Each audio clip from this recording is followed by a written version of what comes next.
Orient bell tiles studio से आप देख रहे हैं एबीपी न्यूज। नमस्कार, गुड मॉर्निंग, बहुत स्वागत है आपका। आप देख रहे हैं एबीपी न्यूज, आपके साथ मैं हूं जिया शर्मा। इस बुलेटिन में सबसे पहले बात करते हैं आज की बड़ी खबर की। ये खबर है दुनिया के सामने पाकिस्तान को बेनकाब करने के लिए और ऑपरेशन सिंदूर की जानकारी देने के लिए आज विदेश सचिव सर्वदलीय प्रतिनिधिमंडलों को ब्रीफ करेंगे। विदेश जाने वाले 7 सर्वदलीय संसदीय प्रतिनिधिमंडलों में से 3 प्रतिनिधिमंडलों को आज विदेश सचिव ब्रीफ करेंगे। विदेश सचिव विक्रम मिस्री आज संजय झा, कनिमोझी और श्रीकांत शिंदे के नेतृत्व में जाने वाले डेलीगेशन को ब्रीफ करने वाले हैं, जबकि बाकी जो 4 प्रतिनिधिमंडल हैं उनको 23 मई को ब्रीफ किया जाएगा। ये वो 7 प्रतिनिधिमंडल हैं जो कि विदेश जाकर ऑपरेशन सिंदूर के बारे में जानकारी देंगे, पाकिस्तान की पोल खोलेंगे। आज 3 प्रतिनिधिमंडलों को ब्रीफ किया जाएगा। विक्रम मिस्री इन तमाम प्रतिनिधिमंडलों को ब्रीफ करेंगे। विदेश सचिव आज 3 सर्वदलीय प्रतिनिधिमंडल को ब्रीफ करने वाले हैं। संजय झा के नेतृत्व वाले प्रतिनिधिमंडल को आज ब्रीफिंग होनी है। कनिमोझी और श्रीकांत शिंदे के प्रतिनिधिमंडल की भी ब्रीफिंग होगी। ये वो डेलीगेशन है जो कि दुनिया के अलग अलग देशों में जाके पाकिस्तान की नापाक हरकतों का पर्दाफाश करेंगे और ऑपरेशन सिंदूर का संदेश दुनिया तक पहुंचाएंगे। पाक को बेनकाब करने वाले प्रतिनिधिमंडलों को आज किया जाएगा ब्रीफ और साथ ही जो 4 बचे प्रतिनिधिमंडल हैं उन्हें 23 मई को विदेश सचिव के द्वारा ब्रीफ किया जाएगा।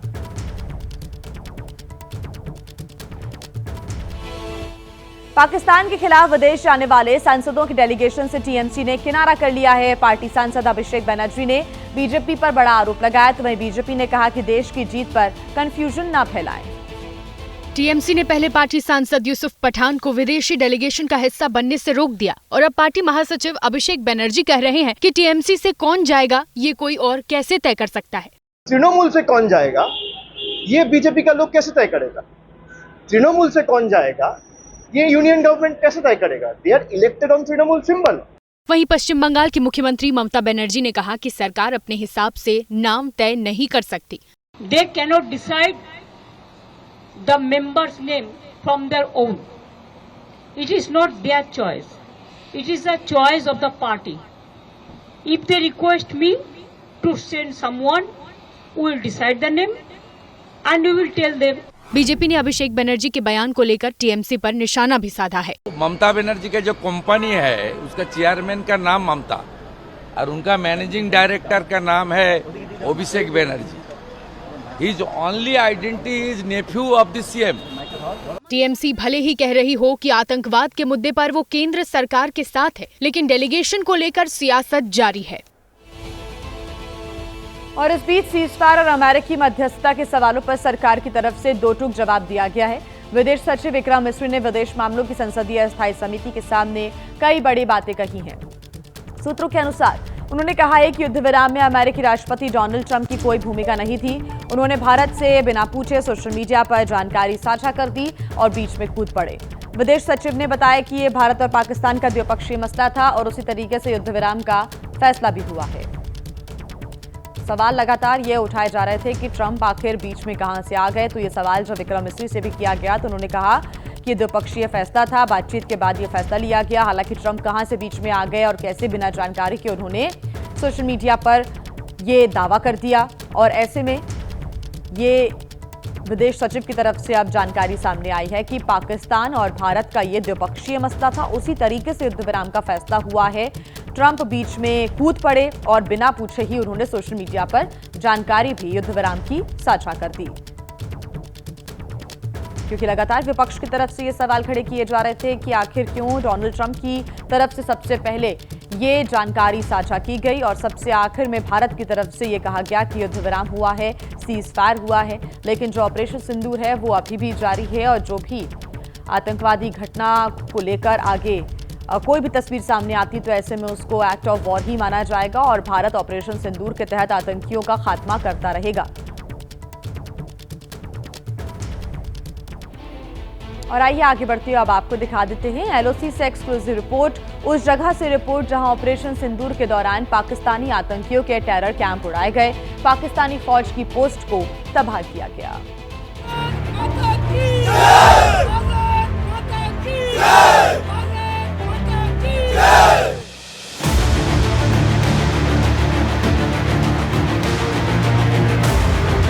LOC फेंस एकदम हमारे बिल्कुल करीब है और उसके ठीक सामने यानी 400 मीटर की दूरी पर है पाकिस्तान के गैर कानूनी कब्जे वाला कश्मीर यानी कि POK।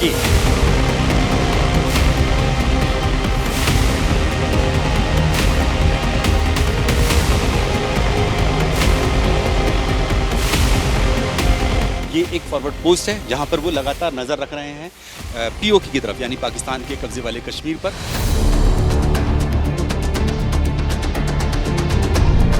गन L70 विंटेज ये गन है और इसने ही सारे ड्रोन्स जो थे मार गिराए। रडार के जरिए ही पहले आइडेंटिफाई किया जाता है कि कौन सा ड्रोन कितनी दूरी पर है।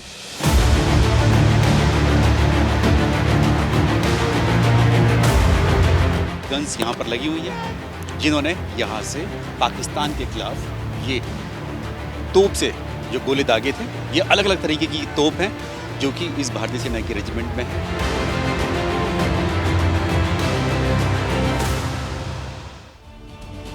6 और 7 मई की रात ऑपरेशन सिंदूर शुरू हुआ। हिंदुस्तान ने पहलगाम में हुए आतंकी हमले का बदला लिया, आतंकियों के ठिकाने नस्तानाबूद किए और 9 और 10 मई की रात बौखलाए पाकिस्तान की हिमाकत का ऐसा जवाब दिया गया कि इंडियन आर्मी ने ऐसी मार मारी जो पाकिस्तान की आने वाली नस्लें भी याद रखेंगी।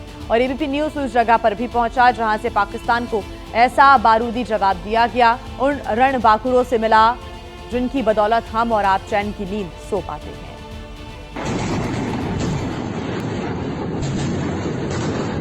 ऑपरेशन सिंदूर में सरहद पार हिंदुस्तान ने किस तरह पहलगाम के बदले से भरा बारूद बरसाया, ये दुनिया देख चुकी है, जान चुकी है। लेकिन जिस जगह से पाकिस्तान की गोली का जवाब गोलों से दिया गया, वो जगह आप आज पहली बार देखने जा रहे हैं।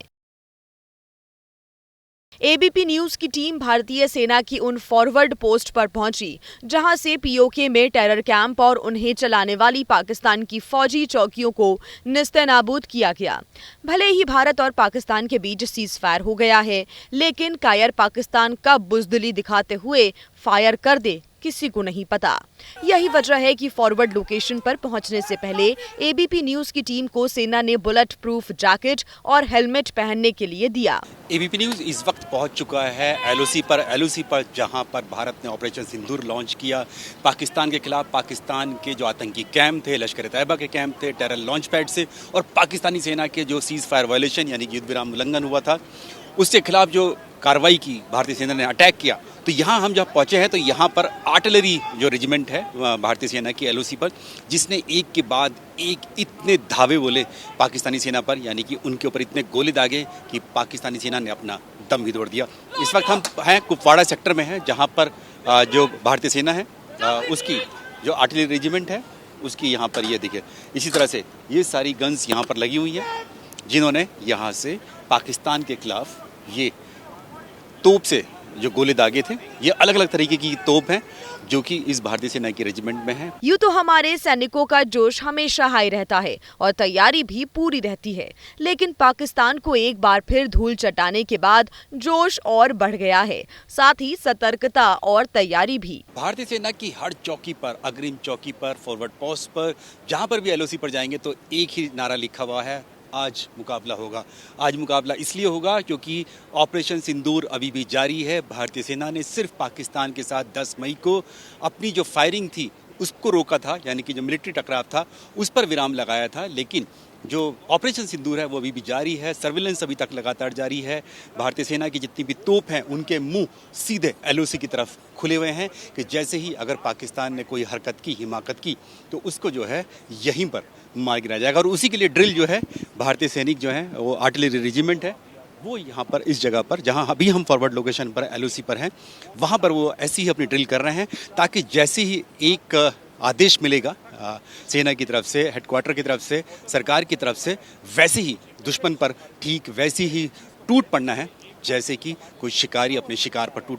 यहाँ अलग अलग तरह की फील्ड गन तैनात हैं जो दुश्मन पर काल बनकर बरसती हैं, इसलिए उन्हें नाम दिया गया है भवानी, ज्वाला, रणचंडी, जिनके साथ हमारे जाबाज सैनिक अपने रण कौशल को धार देने के लिए रोज बेहद सख्त ड्रिल को अंजाम देते हैं। ऑपरेशन सिंदूर के बाद पहली बार कोई मीडिया चैनल यानी एबीपी न्यूज़ पहुंचा है एलओसी पर, क्योंकि एलओसी पर सबसे ज़्यादा संवेदनशील इलाका है, कश्मीर घाटी से सटी हुई है एलओसी, जिसकी सुरक्षा की जिम्मेदारी चिनार कोर की है, भारतीय सेना की, जो श्रीनगर में तैनात रहती है। और इसी तरह से जो भारतीय सेना की तोप हैं, जैसे अभी हम यहाँ पर पहुँचे हुए हैं इस आर्टिलरी रेजिमेंट में, ठीक वैसे ही जगह जगह पर ये हम लोकेशन नहीं बता सकते हैं सुरक्षा कारणों से कि कहाँ पर इस वक्त है। हम सिर्फ इतना बता सकते हैं कि कुपवाड़ा सेक्टर में इस वक्त हम मौजूद हैं, जहाँ पर ये तोप जो है लगी हुई हैं। आप देखेंगे कितनी संख्या में तोप जो है लगी हुई हैं और कितनी जल्दी सैनिक तैयार हो जाते हैं। 1 2 3 4 5 6 8 10 तो ठीक इसी लोकेशन पे हमें दिखाई दे रही हैं, ये तोप दिखाई दे रही हैं। अलग अलग तरीके की तोप है और देखिए सबका नाम देखिए, किसी पे ज्वाला लिखा हुआ है, किसी पर भवानी लिखा हुआ है, किसी पे रणचंडी। ये इसीलिए है क्योंकि भवानी की तरह, रणचंडी की तरह और ज्वाला की तरह ये तोप जो हैं टूट पड़ती हैं दुश्मन पर, उस राक्षस पर जिसने अंजाम दिया कश्मीर के पहलगाम नरसंहार को। कैमरामैन राजेश के साथ Neeraj Rajput, ABP news, LOC forward post, Kashmir. तो एबीपी न्यूज की टीम जम्मू कश्मीर के कुपवाड़ा में जिस जगह पर पहुंची, वो जगह बेहद अहम और संवेदनशील है, क्योंकि इसी जगह से भारतीय सेना ने 20 से ज्यादा दहशतगर्दों को जहन्नुम पहुंचाया और वहां मौजूद उनके सरपरस्त 60 से ज्यादा पाकिस्तानी फौजियों को भी ढेर कर दिया था। एलओसी पर पैनी और चौकस निगाहों के साथ, सधे हुए कदमों के साथ बढ़ते ये मां भारती के वो सपूत हैं जिन पर हर हिंदुस्तानी को गर्व है। हर सैनिक अपनी अपनी जगह पर मुस्तैदी से तैनात है। ड्रोन से भी निगरानी की जा रही है ताकि हर नापाक साजिश को नाकाम किया जा सके, क्योंकि ऑपरेशन सिंदूर अभी जारी है। अगर सरहद पार से जरा भी हिमाकत हुई तो हमारे ये शूरवीर पलक झपकते ही सरहद पार बारूदी सुनामी ले आएंगे। भारतीय सेना का पराक्रम दिखाने के लिए एबीपी न्यूज़ पहुंच चुका है फॉरवर्ड पोस्ट पर। और फॉरवर्ड पोस्ट भारतीय सेना की ऐसी जहां पर कटीली तार यानी फेंस, एलओसी फेंस एकदम हमारे बिल्कुल करीब है और उसके ठीक सामने यानी 400 मीटर की दूरी पर है पाकिस्तान के गैर कानूनी कब्जे वाला कश्मीर, यानी कि POJK या POIJ के जिसको हम लोग कहते हैं। ठीक सामने लीपा वैली है, लीपा वैली जो कि बहुत ही नोटोरियस है अपने टेरर लॉन्च पैड्स के लिए। आधा दर्जन से भी ज़्यादा टेरर लॉन्च पैड्स यहाँ पर हमेशा रहते हैं। पाकिस्तान की जो सेना के अंतर्गत जो चलती है, पाकिस्तानी खुफिया एजेंसी चलाती है। जब ऑपरेशन सिंदूर हुआ तो भारतीय सेना ने 2 टेरर लॉन्च पैड ऐसे थे जो इस सेक्टर में तबाह किए गए, जहां पर 7 से 8 आतंकी मारे गए थे, क्योंकि बाकी टेरर लॉन्च पैड से आतंकी जो था डर कर मार के भाग गए थे। 6 और 7 मई की रात भारत ने पाकिस्तान में आतंकियों के जो 9 अड्डे नस्तनाबूद किए थे, उनमें से 2 कैंप इस सेक्टर के सामने थे। मुजफ्फराबाद में ये दोनों कैंप लश्कर तैयबा के आतंकियों के थे। नाम था सवाई नाला और सैयदना बिलाल, जहाँ कम से कम 15 आतंकी मारे गए। और ये जो सेक्टर है, यहाँ पर लगातार इसी तरह की जो सुरक्षा है, हमारे जो इन्फेंट्री सोल्जर्स हैं वो यहाँ पर करते हैं अपनी। जैसे ये एक गन है, ये इनके हथियार हैं, चाहे AK-47 हो, स्मॉल आर्म्स हो या फिर रॉकेट लॉन्चर्स हो। AK-47 ये जो MGL है, ये ग्रेनेड लॉन्चर है, ये भी इनका इस्तेमाल बंकर्स के खिलाफ किया जाता है, जैसे रॉकेट लॉन्चर्स का इस्तेमाल किया जाता है। और ड्रोन्स के जरिए भी सर्विलेंस की जा रही है इन इलाकों की, कि कहीं से भी, क्योंकि यहाँ पर बैट एक्शन का यानी बॉर्डर एक्शन टीम, जो पाकिस्तानी SSG कमांडोज और आतंकी मिलकर हमला करते हैं, वो उसका डर तो रहता ही है। उसके साथ साथ घुसपैठ के लिए भी ये सैनिक जो है हमेशा यहाँ पर तैयार रहते हैं। यहाँ पर इस कुपवाड़ा सेक्टर में, तंगधार सेक्टर में, जो कि बहुत ही संवेदनशील सेक्टर माना जाता है भारत और पाकिस्तान के बीच। जिस भारतीय सेना की चौकी पर एबीपी न्यूज की टीम पहुंची, इस पर भी हमले की कोशिश की गई, लेकिन करीब 11,000 फीट की ऊंचाई पर मौजूद इस इन्फेंट्री चौकी के शूरवीरों ने हर नापाक मंसूबे को नाकाम कर दिया और दुश्मन को मुंह की खानी पड़ी। ऐसे ही गोले पाकिस्तान की गोलियों के जवाब में दागे गए। ऑपरेशन सिंदूर के दौरान जब भारतीय सेना ने जवाबी कार्रवाई की थी तो पाकिस्तान की तरफ से यहाँ पर भी हमला करने की कोशिश की गई। हालांकि पाकिस्तान का कोई भी यहाँ पर जो गोला था या फायरिंग थी वो यहाँ करने लगी। यहाँ देख सकते हैं कि कोई भी, ये कुपवाड़ा सेक्टर का बंकर जो है अनडिस्क्लोज लोकेशन है, हम बता नहीं सकते कौन सी लोकेशन है, लेकिन यहाँ से जब इस पाकिस्तानी सेना की तरफ से कार्रवाई हुई तो भारतीय सेना ने यहाँ से अपने जो मोटार्स हैं, फायरिंग तो की स्मॉल आर्म से, मोटार से भी यहाँ से उन पर निशाना दागा। यहाँ पर सामने, ठीक सामने जो पाकिस्तानी चौकियाँ हैं उन पर इन मोटार से दागा गया। जो अभी यहाँ पर जो सैनिक खड़े हुए हैं, यहाँ उस वक्त ये तैनात थे। यहाँ पर इस चौकी से पाकिस्तानी फौज की चौकी की दूरी महज 400 मीटर है, जिसके पास ही आतंकियों के ठिकाने थे जिन्हें तबाह कर दिया गया और उन्हें कवर फायर देने वाली पाकिस्तानी फौज की चौकियां भी भीषण गोलाबारी में ध्वस्त कर दी गईं।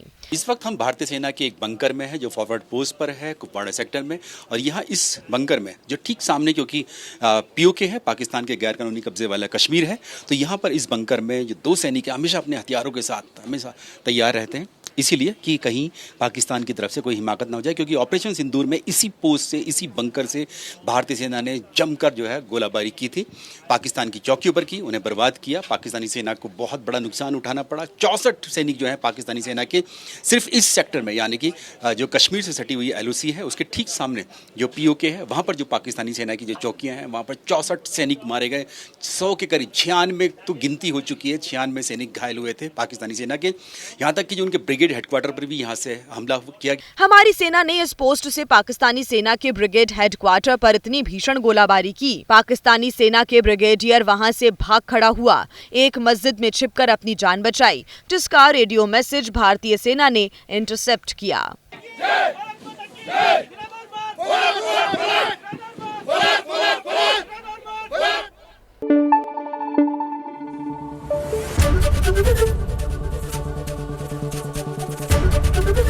ABP न्यूज आपको रखे आगे।